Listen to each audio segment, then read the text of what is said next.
À chaque fois qu'on demande aux élèves de définir cette notion de si grande importance, à savoir la notion de phrase, eh bien, mesdames, messieurs, ils ont tendance à dire que la phrase, elle commence toujours par une lettre majuscule et elle se termine par un point. Est-ce que c'est la bonne définition de la phrase ou est-ce que c'est pas la bonne définition de la phrase?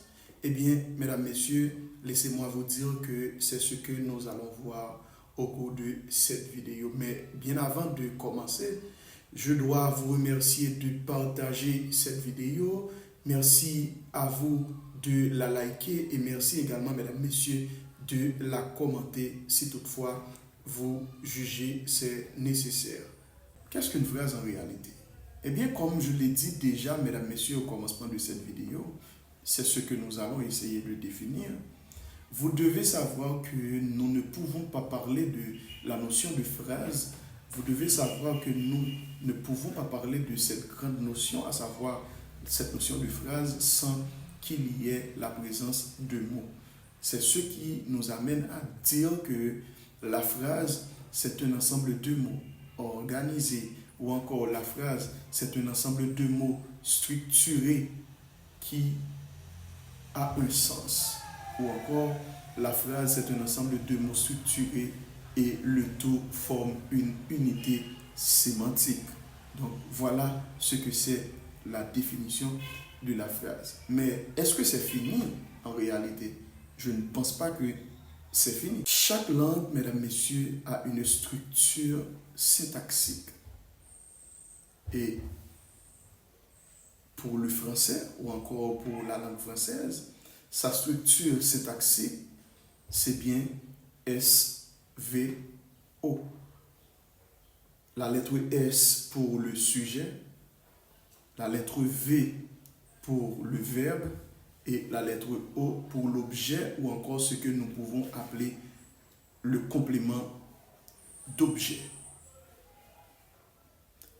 Ce qui signifie toute phrase basique de la langue française est construite ainsi. S-V-O.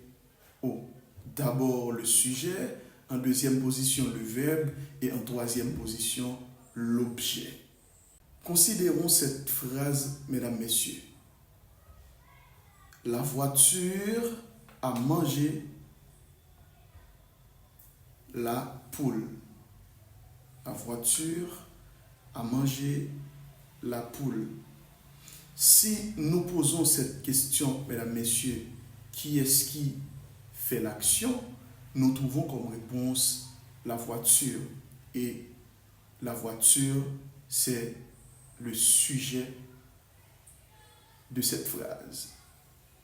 Si on pose une autre question, que fait la voiture? Nous trouvons maintenant comme réponse à manger.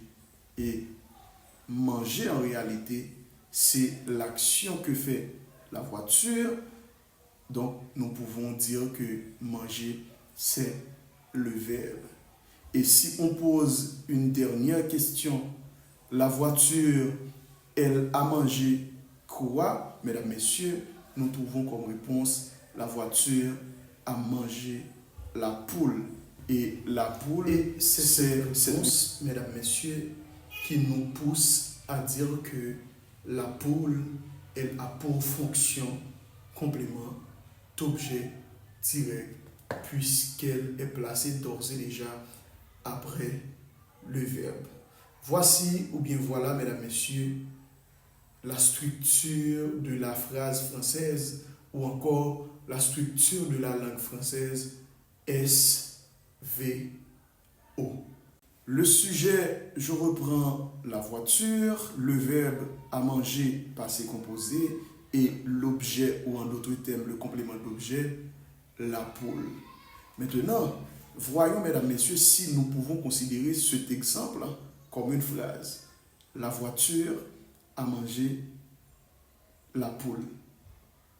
Souvenez-vous, mesdames, messieurs, qu'au commencement, donc je disais, donc pour parler de phrase, nous devons faire deux grandes considérations. Une considération d'ordre grammatical, c'est ce que nous venons de faire. Donc, la voiture a mangé la poule grammaticalement ou encore syntaxiquement parlant, elle est correcte. Parce qu'il y a d'abord le sujet, la voiture, en deuxième position, à manger le verbe, et en troisième position, la poule qui c'est l'objet que nous disions tout à l'heure. La structure française, c'est SVO. Eh bien, puisque la structure, elle est respectée, donc nous pouvons dire que grammaticalement parlant, cette phrase, elle est correcte. Mais voyons pour l'ordre logique. Est-ce que logiquement, une voiture, elle peut manger une poule? Je ne pense pas.